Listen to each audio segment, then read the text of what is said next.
Hello guys, and welcome back again to another Osu tutorial. In this video I will show you how you can BPM or play like a higher map BPM and still not lose. So first of all, please make sure that you are you can check any maps BPM from, like, for example, let's go to here and Mayday, this one. From here you can, top left corner, you can check the map BPM, which is about 150. And if we went to another one, like in the higher stars, for example 6 stars, we can check and we will find it even higher.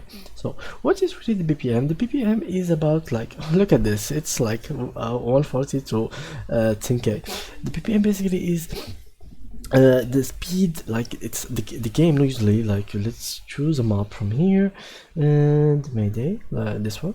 Okay, so usually the game starts with like one circle, two circles, like so, very slow, and then it goes really fast and you can't sometimes keep up with the game.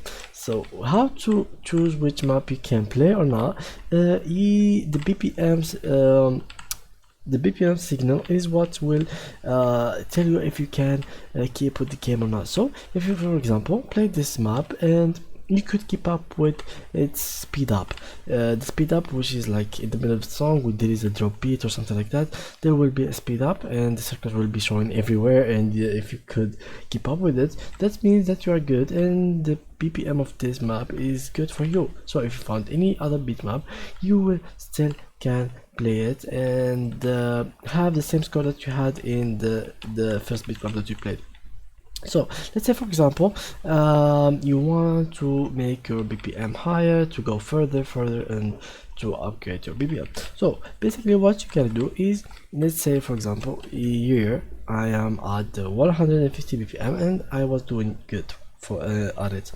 Let's go now and search for here, not here, okay, here you can check by BPM, and from here you will have all the maps graded like one by one, from the lowest to the highest one BPM. So for example, this one is 150, next one you will be playing is 160, and you will be going until like you finish this one. As you can see, this one is like 150. After I finish it, I will go to 170. After 170, I go to 180, and just like so, I will be able to upgrade my BPM from 0 to like 10k, as this map showed up for us, like this one. 10k in here. So yeah, that was it for today's tutorial. If you enjoyed it, please leave a like, and thank you guys for watching.